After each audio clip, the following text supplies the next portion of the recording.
Huwag niyong pahirapan yung mga tao. Tama na yan. Okay na yan. Siguro yung mga anak nyo maka-aral sa abroad, you can eat, in a very nice restaurants. Tama na yan. That's okay. Isang ulo lang naman ang kailangan namin. Ang ulo ni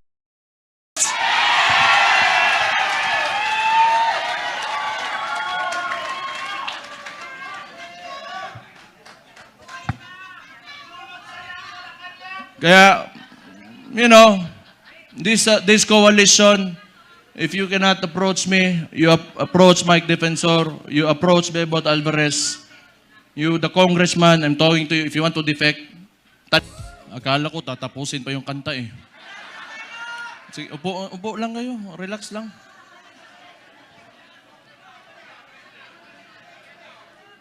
Magandang hapon sa inyong lahat. Former Speaker Bebot Alvarez, Senator Bongo, Senator Padilla, Mike Defensor, Chairman Alcusi, Congressman Leandro Leviste, Attorney Jimmy Bondoc, Attorney Vic Rodriguez, Attorney JB Hinlo, Attorney Topacio, Philip Salvador, Idol, and my idol, Harold Respiso. Attorney Lambino, General Esperon, good to see you, sir. And yung mga hindi ko nabanggit, sa susunod na pagkikita natin. Baka nagtataka kayo, tumahimik ako eh. Tumahimik ako pagkatapos ng midterm elections. Kasi, talo si Marcos sa Davao eh. Nagpahinga lang ako. Kailangan ko magpahinga kasi 2 taon kaming binanatan doon sa Davao. Yung ginawa ni Bangag, alam nyo na, yung ayuda, yun naman yung paraan nila. That was a form of indirect vote buying prior to the campaign period. Yun talaga yun. Yung ginamit niya. So sinabi ko naman sa mga taga Davao, tanggapin nyo lang. Total, buwis nyo man yan. Yung nagsikap dyan, para may pera yung gobyerno, pera nyo rin yung kinukuha nyo. Hindi yan galing sa kanya. Pero yung mga taga Davao matatalino na, they are intelligent voters. Akala kasi, yung claim ng mga kalaban, na kami mga Duterte daw, mga authoritarian, yun, mamatay tao, kaya takot lahat. 2 million, matatakot namin yun. Di, bukas patay na kami kung takutin namin yung 2 million na yan. It is a very highly democratic city, actually. Pagka pumunta kayo, that is why, awa ng Diyos, pasalamat ako, sa Davao ako naging mayor kasi ang mga tao dyan, alam nila anong gagawin nila at mahal nila yung lugar nila. Kaya kahit pinahihirapan kami, okay lang man, politika. Tapos, Marcos lang. Alam naman natin sa tatay pa lang yan, kawatan.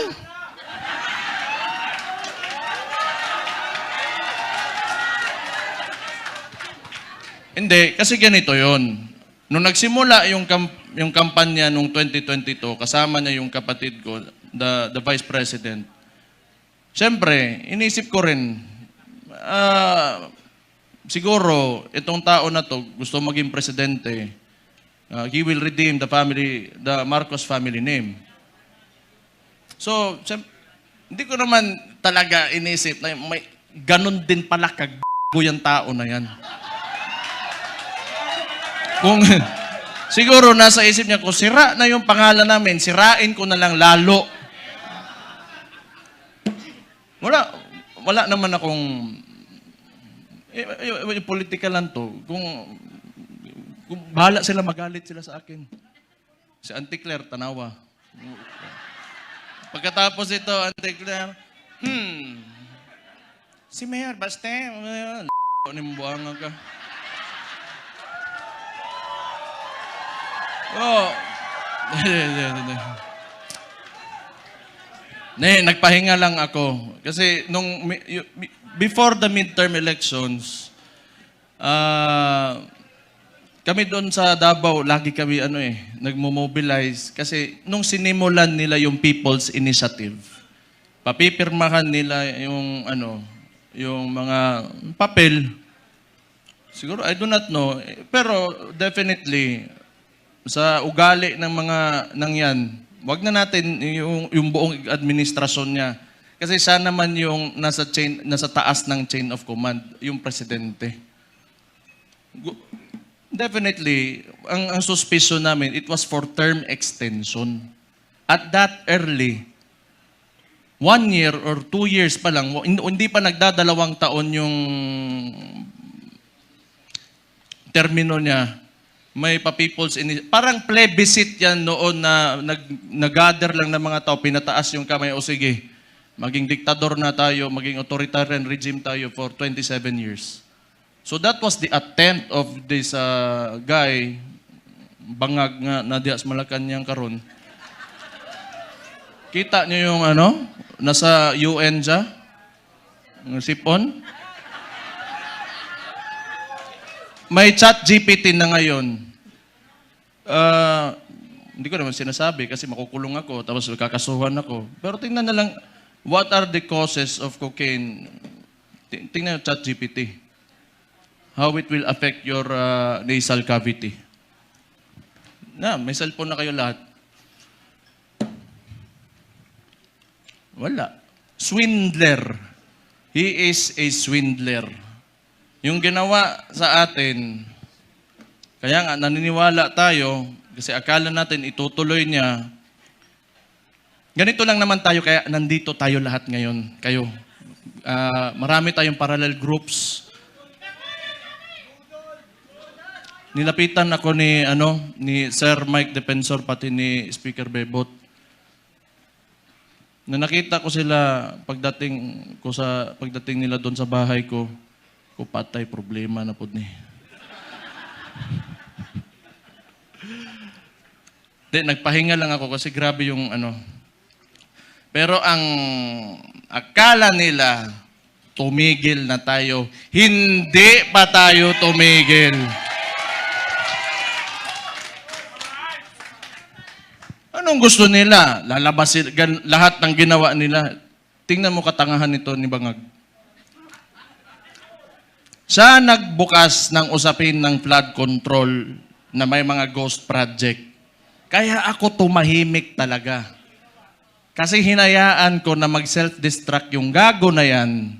Kasi alam ko sasabog sa mukha niya yan. Because unang-una sa lahat, pag ikaw eksekutibo, you cannot point at someone else for the mistakes of your administration.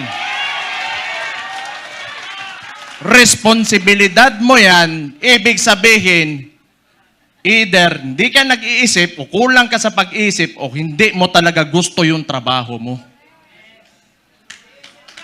O kita mo ngayon, nag-backfire sa kanya, and they attempted to, lagi nilang ililiko doon. Pinakita naman namin lahat.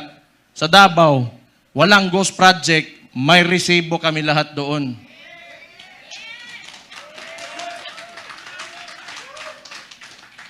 Tingnan nyo, anong resulta ng ginawa nila?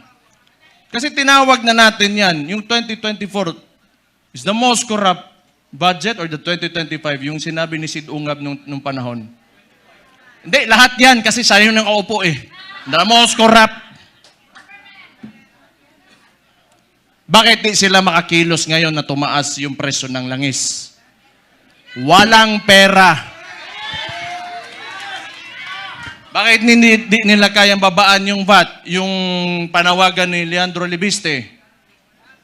Di nila kaya kasi wala nang silang nanakawin pa.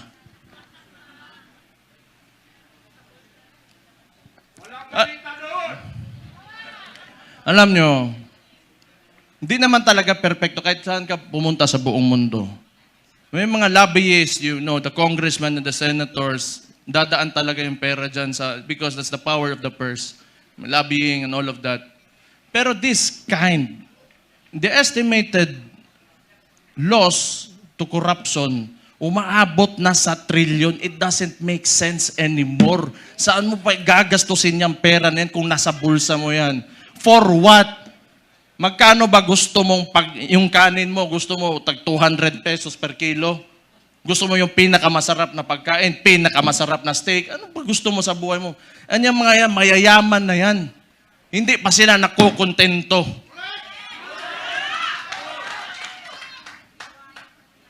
Hindi na lang maawa ba?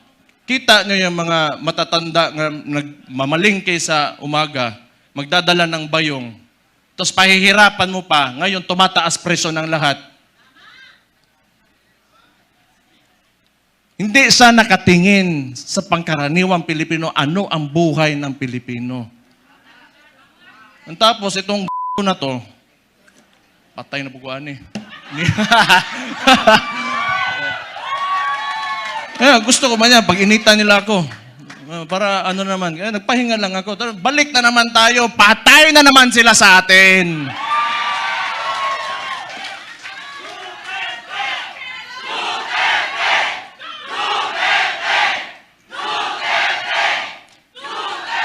Ito pang maganda. Ito pang maganda. Tayo, mga parallel groups, ilan? Pila to kabuok?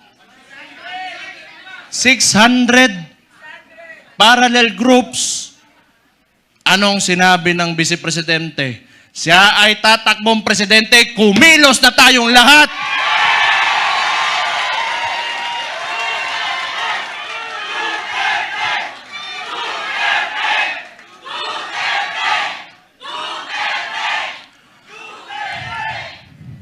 Ang gusto ng ito, ano ko lang, tingin ko lang naman ito kasi hindi ko rin naman talaga mahulaan kung ano na sa isip ng kapatid ko. Tayo, tama yung sinabi ni Rob Rances kanina, may galit tayo. Galit na, lahat tayo galit dito. Kaya nga tayo nagtipon-tipon kasi gusto natin na may pagbabago na nangyari. Kasi yung pagbabago na yon, kinuha ni Bongbong Marcos, nandun na sana tayo. Balik lang tayo kung ano yung plataforma. Ito ha. Noong 2016, si former President, si Roddy Duterte, yung tatay ko, sa survey, 7%, 15, 18. Ano plataforma niya? Dalawa lang. Very simple. But it reflected the sentiments of the people. Yung masa. Drugs and corruption. Anong binalik ni BBM ngayon? Drugs and corruption.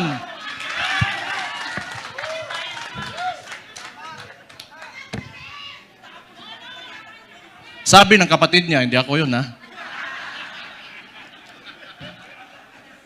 O safe na ba ako, attorney?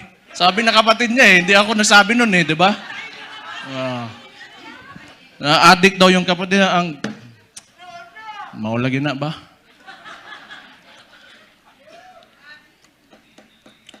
Hindi, tama naman yun. Kailangan optimistic tayo. Kailangan well-organized tayo, andito tayo lahat. At mahalaga sa lahat, unified tayo. Yung may mga differences tayo kasi lahat tayo mayayabang may mga ugali yung mga DDS Di ba? Oh. Kalimutan muna natin yun. Ang tanawa, hambugiro, yung mga buang.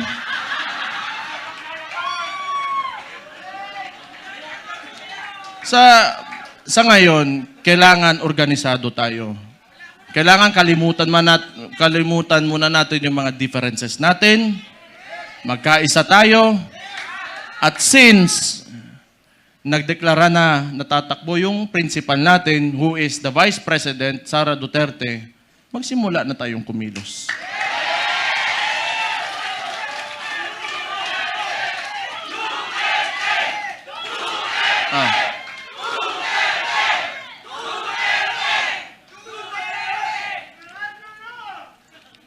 Una, hindi atin ang mainstream media. Yan ang pinakamalaking, pero wala naman di maniwala na sa kanila ngayon. Actually, if you are biased ka towards the article or the headline, you will support that headline. Yung ano lang, traditionally, sanay kasi yung Pilipino na, or yung, not really the Filipinos only, but the entire world, they look up to the mainstream media kasi yun yung historically, yun talaga yung ginagamit na source of information.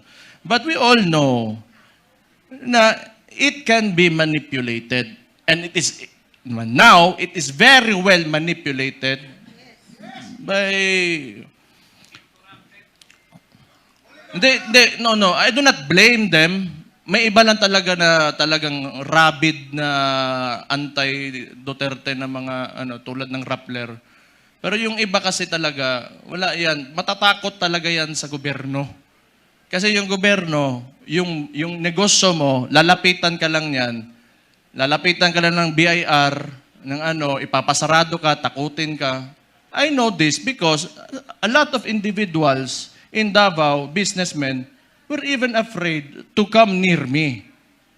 Kasi pag manalaman ng administrasyon na yan, ni Bangag, ika-cut off, pahihirapan, gamitin yun. The bureaucracies of government have been weaponized by this administration.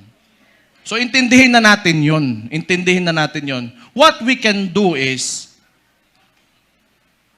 we go back to the roots. We campaign for our candidate.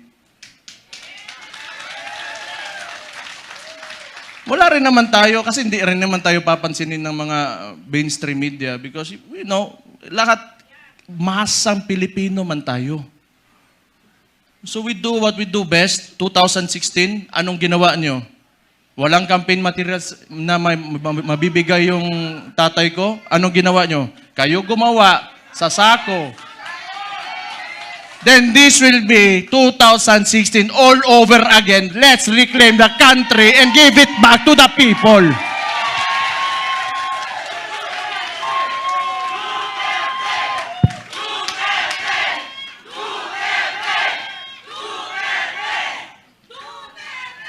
I just want to mention yung binanggit yung idol ko rin si Robin Hood Padilla kanina na totoo naman yung mga oligarko na yan. They are in control of, walang nawawalang oligarko sa buong mundo. Lahat ng nations in the entire world have oligarchs. Ito lang naman talaga. Kontrolado ba ng mga oligarko yung namumuno ng bansa? Yun ang mahirap. Ang kailangan natin, they have to be separate so that yung leader of that country can protect the people from exploitation of these oligarchs. Kaya hanggang ngayon, ayaw pa rin nila sa amin dahil binangga yan, walang iba kundi si Rudy Duterte lang.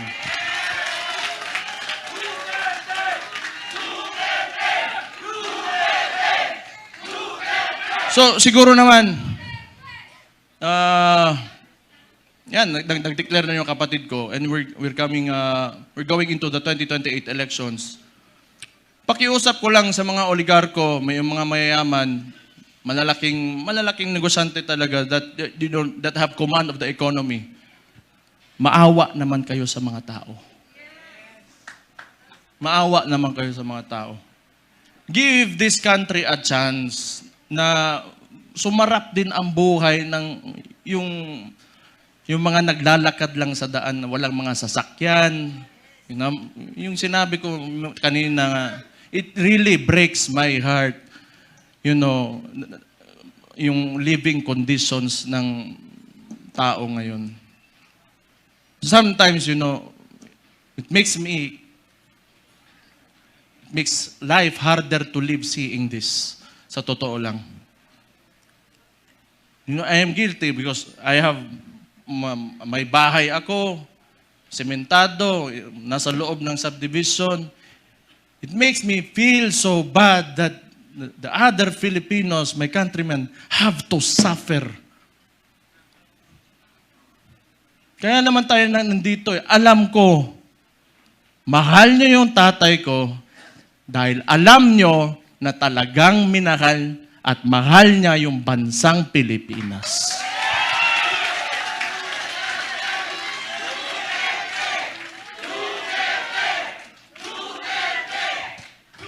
We have to, you know, turn this around. We have to make this country turn around. Hindi pwedeng ganito. Andun na tayo. Alam ko, kahit yung tatay ko nasa Netherlands, binigay sa mga dayuhan. Alam ko nandito pa rin kayo kasi naniniwala kayo, pinakita ni Rodi Duterte na kaya pala natin angatin natin ang ating bansa. You know what? Kayo lahat mga Pilipino, do not settle for this. You deserve better. You deserve better. Sinasabi ko sa inyo, you deserve better. Kaya, be optimistic, maniwala kayo na we can take our country to greater heights. Sinasabi ko sa inyo, alam nyo na eh. Kaya nga nandito kayo, naniniwala kayo. Naniniwala kayo. Just hold on to it. And someday, awa ng Diyos, talagang may Diyos talaga. And may hustisya talaga. Makakamit natin ang Pilipinas natin na pinapanaginip natin.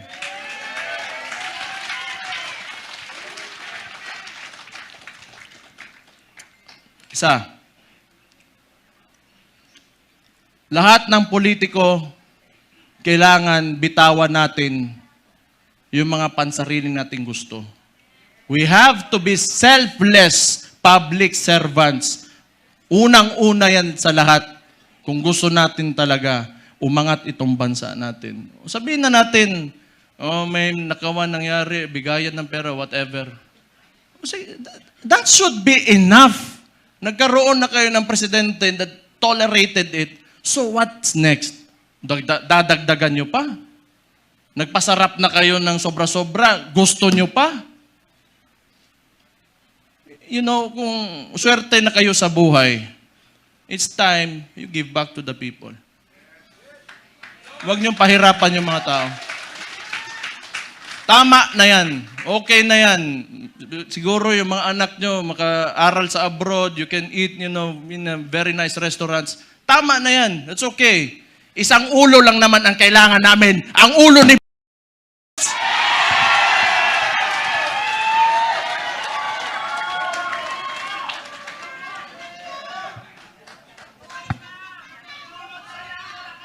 Kaya, you know, this coalition, if you cannot approach me, you approach Mike Defensor, you approach Bebot Alvarez, you, the congressman, I'm talking to you, if you want to defect, talikuran nyo na yan because alam nyo, kayo, mga politiko, nakatira kayo sa Pilipinas, huwag nyo sirain ang bahay nyo.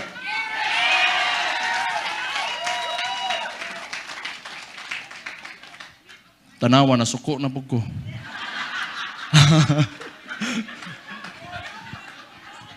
Pero,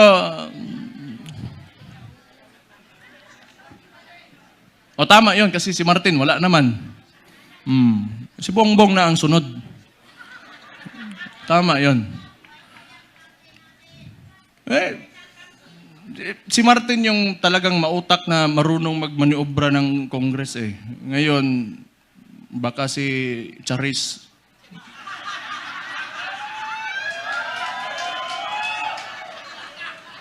Sino yun? Kilala niyo yun? Charis. Oh. Kasi rinig ko, chismis lang to ha. Chismis, wala ko sinasabi. Oh. Puppet speaker lang yan si, yung speaker ngayon. Hindi ko lang alam sino yan, Charis. Basta narinig ko, Charis daw. Atay.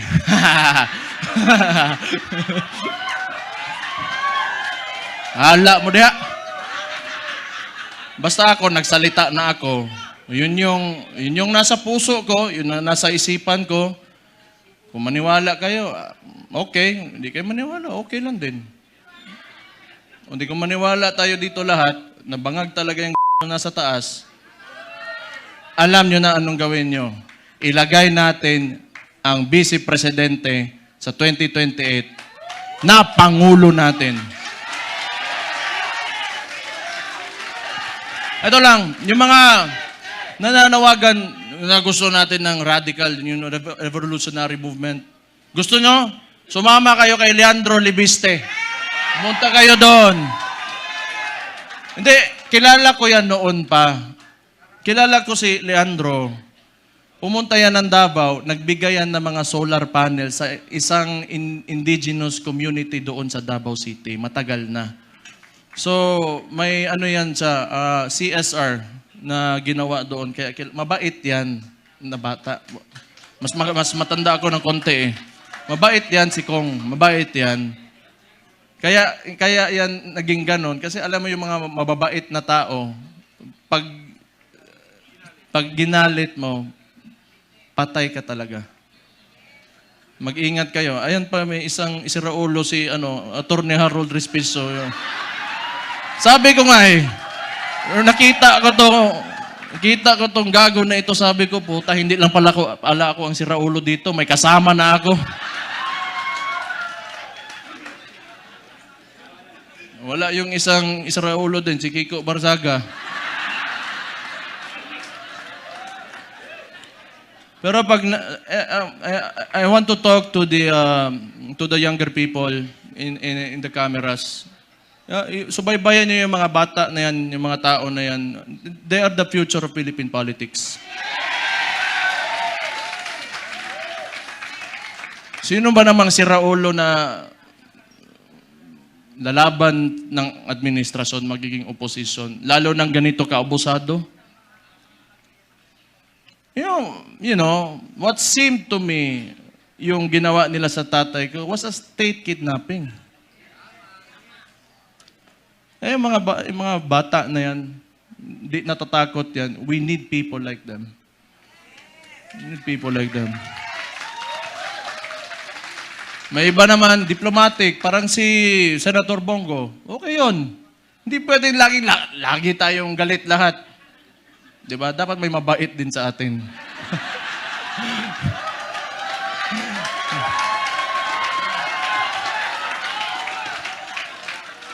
Hindi, good nature na tao si Senator Bongo. So, ano pa ba? Kumain na kayo? Ha? So sige. So yung coalition natin, ang tawag nito, United Front. So ibig sabihin nun, from the word united, nagkakaisa tayo.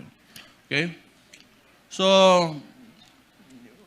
kung kaya niyong palawakin, yung mga miyembro nyo, magpalawak tayo. Tapos yung mga sinasabi ng mainstream media, i-correct natin. Kasi binabalik nila lagi yung confidential funds ni VP Sara, and yet, sasabihin ko ulit, yung estimated loss to corruption in the Philippines right now, umaabot na sa trilyon.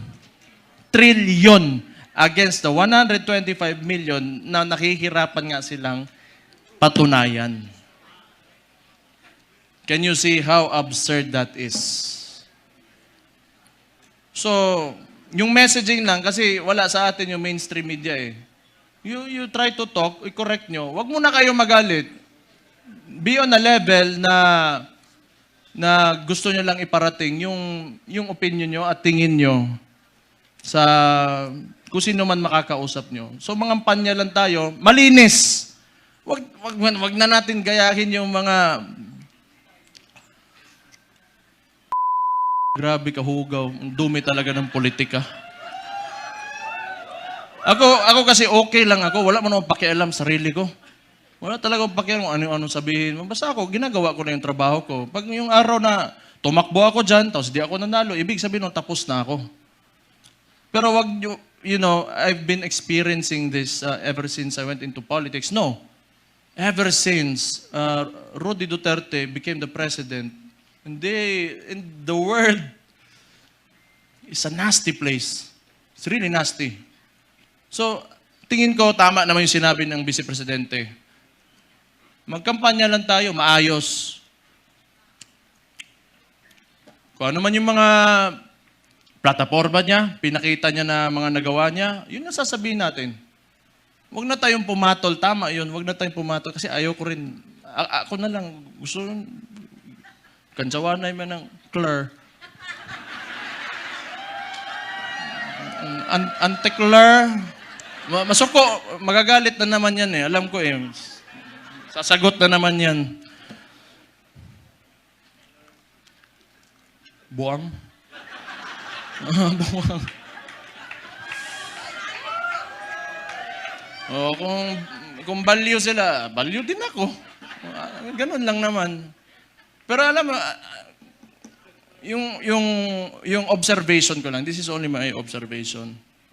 Mahirap yung mga tao nakaupo sa, in a seat of power, tapos ganun yung ugali, na mahilig manggipit at mga abuso ng mga maliliit na tao. Patay tayo dyan. Mahirap yan. Kaya ako rin, gusto ko yung nilalabanan ko, malaki rin naman.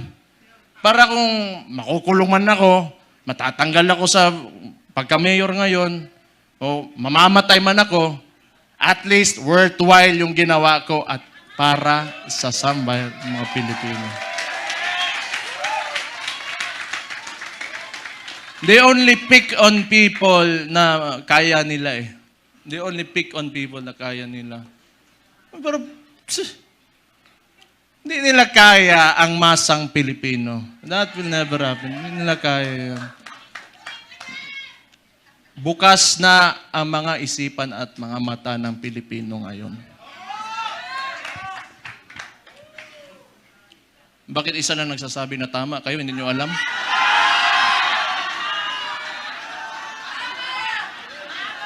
Energy level 10 nga daw eh. Not following instructions.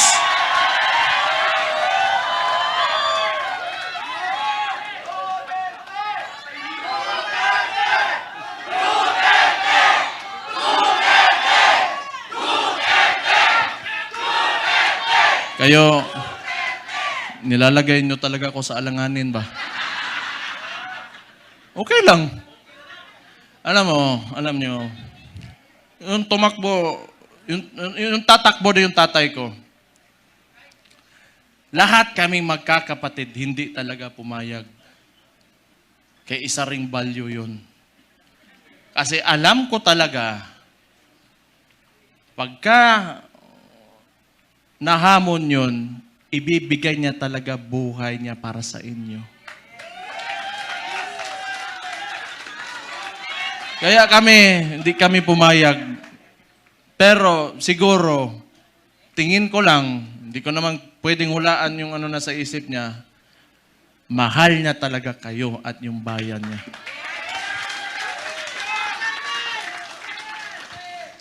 Kaya ngayon, pagka pumupunta ako ng Netherlands doon sa detention unit, kinakausap ko,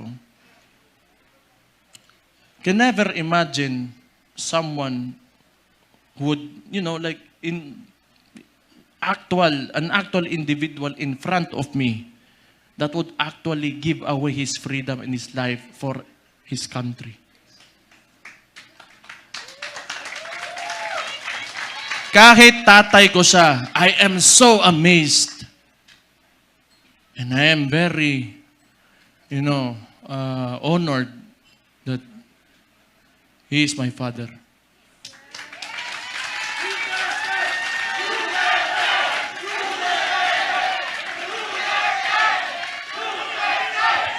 Saan oras? Saan oras, boy?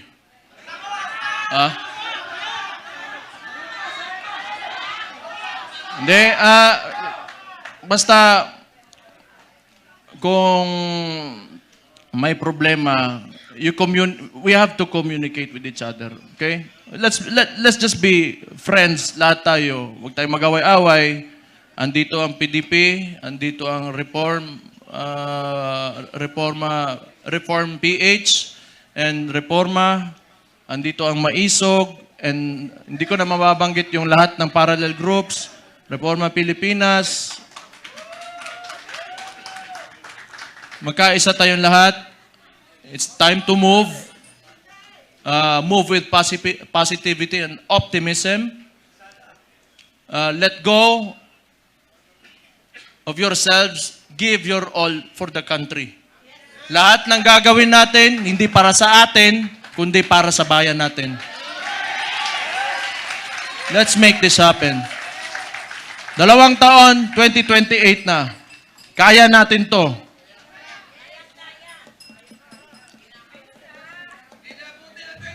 The surveys are telling. The surveys are telling. So we just have to push harder. Push harder. Huwag kayong titigil.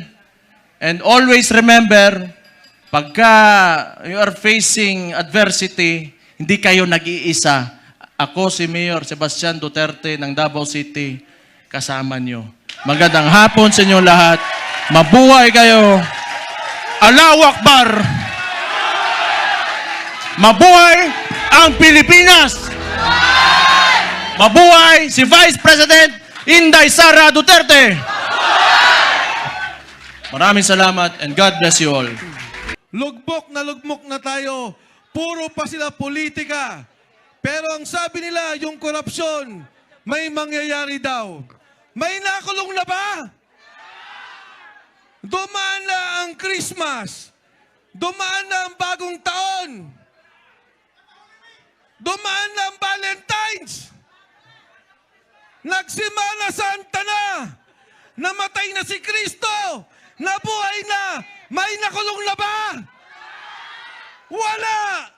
Talagang niloloko tayo. Ngayon, ang gusto naman nilang tanggalin, ang sinusuportahan, ang kasama natin, at ang mananalong presidente, gusto nilang mawala si BP Inday Sara Duterte.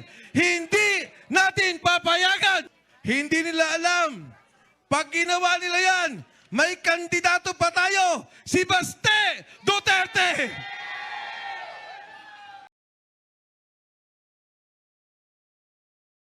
Nakipag-usap kay Mayor Sebastian Baste Duterte.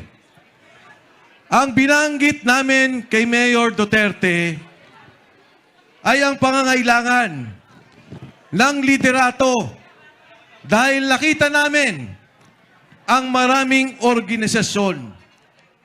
At actually, Mayor Baste, ang organisasyon po natin ay 750 sectoral groups and organizations from President Digong Duterte to Vice President Sara Duterte. Kaya po, agad-agad naman, ang sabi ni Mayor Baste Duterte, payag ako na tumayo bilang leader ng iba't ibang grupo at koalisyon. Nandyan na po ang PDP, nandyan ang Maisog, nandyan ang PANA kay Secretary Esperon, nandyan ang Kampilan, sila kong Adamat. Ngayon po, malinaw na, may leader na ang ating mga organisasyon, may leader na ang ating grupo. Walang iba kundi si Mayor Baste Duterte. At tandaan ninyo, ang laban natin na to, ang objektibo, tuloy-tuloy ang laban natin. Yung mga magsasaka, nakasama ni Congressman Yelviste, ang pinaglalaban, ang pagtaas ng presyo. Ang presyo ng krudo, pataas. Ang presyo ng bilihin, pataas. Pero ang antas ng buhay ng Pilipino, ng bawat pamilyang Pilipino, pababa ng pababa. At sa gitna ng problemang yan, ano ang gusto nila? Intriga, politika. Ito po ang pinaglalaban natin. Yung ginagawa nila, natanggalin si BP Inday Sara Duterte para wala silang kalaban sa politika. Yan ang lalabanan natin. 2023 pa, pinlano na nila. Hinuli, kinidnap ang Pangulong Duterte. Dinala, isinuko sa dayuhang korte. 2023, ngayon, ang gusto naman nilang tanggalin, ang sinusuportahan, ang kasama natin at ang mananalong presidente, gusto nilang mawala si BP Inday Sara Duterte. Hindi natin papayagan. Tama? Lalaban ba tayo? Ang hindi nila naintindihan, nilipat na nila si Digong. Tinanggal na nila si Inday Sara. Hindi nila alam. Pag ginawa nila yan, may kandidato pa tayo, si Baste Duterte. Kaya kayo kung Senado, Kongreso, huwag kayong luluko-luko. Dahil may panlaban pa kami sa kinatawan namin si Mayor Baste Duterte. Ngayon mga kasama, grabe na ang sitwasyon. Lugmok na tayo. Puro pa sila politika. Pero ang sabi nila, yung korupsyon, may mangyayari daw. May nakulong na ba? Dumaan na ang Christmas. Dumaan na ang bagong taon. Dumaan na ang Valentine's. Nagsimana Santa na. Namatay na si Kristo. Nabuhay na. May nakulong na ba? Wala! Talagang niloloko tayo. Tingnan nyo, mga kababayan, magpa-file sila, Mayor, kay Senator Cheese at kay Martin Romualdez. Alam mo nyo po, Mayor, mga kasama ang kaso, doon sa budget, dahil siya yung Senate President at Speaker of the House, talagang kalokohan. Ano ang kinalaman mo sa pagnanakaw? Kung senator ka, Senate President, Congressman ka, Speaker of the House, wala. Walang magiging kaso. Walang makukulong. Kung totoo sila na gusto nilang may makulong, pakinggan nila si Gutesa. Pakinggan nila yung 18 Marines. Dahil yun ang nagdala ng pera sa mga magnanakaw at abusado. Si Saldico ang magnanakaw, sila ang nagdadala ng pera. Kung totoong may gusto silang kaso, kunin nila ang affidavit ni Gutesa, ang 18 Marines at Mayor Baste. May lalabas pa na mga sundalo na magpapatunay ng pag-deliver ng mali-malitang pera. May lalabas pa ho. May dadagdag pa. Kaya po tayo sa Rage Coalition, kayo na nandito, hindi lang po kayo dekorasyon. Hindi lang po tayo tatayo sa gilid. Tayo ngayon, sa pangunguna ni Mayor Baste Duterte, ay lalaban! Lalaban! Makikialam! At lalabas po tayo para sa ating paninindigan, laban sa korupsyon, laban sa abuso, at para mabalik ang bilyong-bilyong piso na ninakaw nila. Ito po ang tanong ko sa inyo. Nakita nyo naman si Mayor Baste kung gaano katapang makikipagbakbakan para sa inyo, para sa atin. Kayo ba? Aatras ba kayo? Aatras ba kayo? Kayo ba ay magpapatakot? Lalaban ba kayo? Mas malakas, lalaban ba tayo? Mabuhay ang pamilyang Duterte! Mabuhay ang sambayanang Pilipinas! At ngayon po, tinatawagan natin ang presidente ng ating koalisyon kasama ang iba't ibang organisasyon. Hindi lang po siya leader ng Davao, hindi lang siya leader ng Mindanao. Ngayon, leader ng koalisyon at leader po natin sa buong sambayanang Pilipino, ang ating tagapangulo, Mayor Baste Duterte. Mayor, for the oath-taking, may I call on you to please come up the stage. Mayor Baste, Speaker, Bebot. May we ask our Senator Bongo, to join us, Attorney Vic Rodriguez, Attorney Jibing Bodok, Congressman Liviste, Secretary Alcusi. Attorney Harold, please join us. Kung kadamat.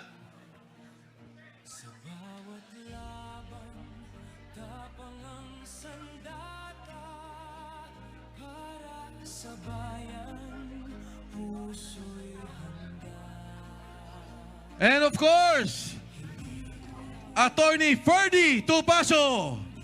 Attorney Ferdy, please join us.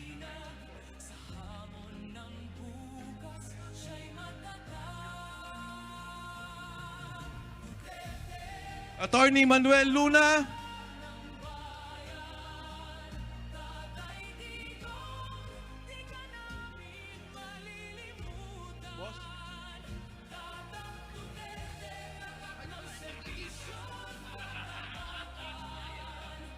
Rob?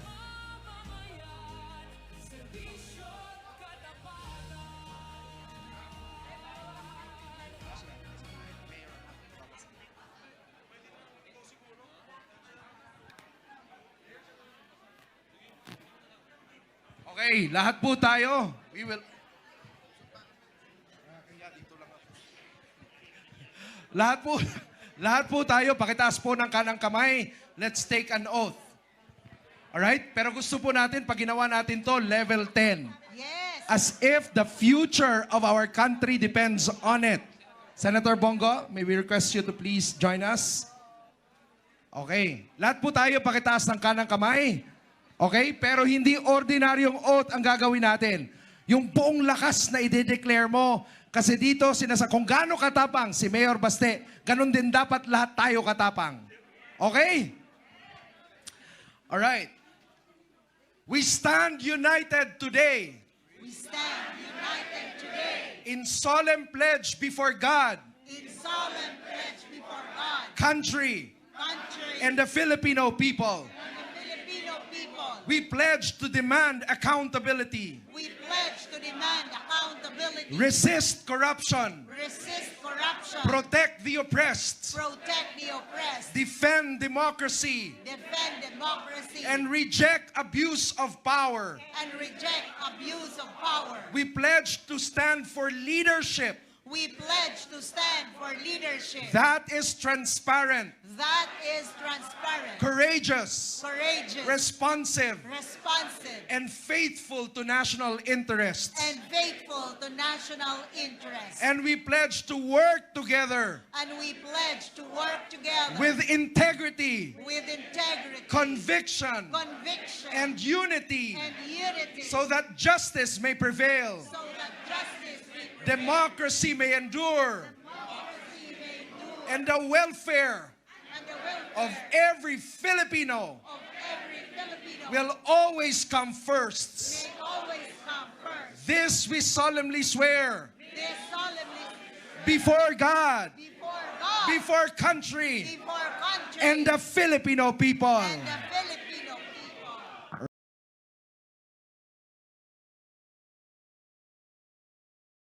Kami ang boses ng masa, hindi natatakot. Katotohanan lang, di kami nalulunod. Walang bahid ng sismis, lahat ay totoo. Kahit sino ka pa, pag mali ka babanatan ka. Walang pinipili kulay, wala kaming kinikilingan. Basta para sa bayan, kami lalaban. Pagdama palakpakan, pag mali banatan. Di matitinag, di matatakot, para sa bayan tuloy ang sigaw. Sa harap ng kamera, walang halong takot. Mga baluktot, lahat kayo'y tutumba. Ang hustisya at totoo, yun lang ang mahalaga. Kahit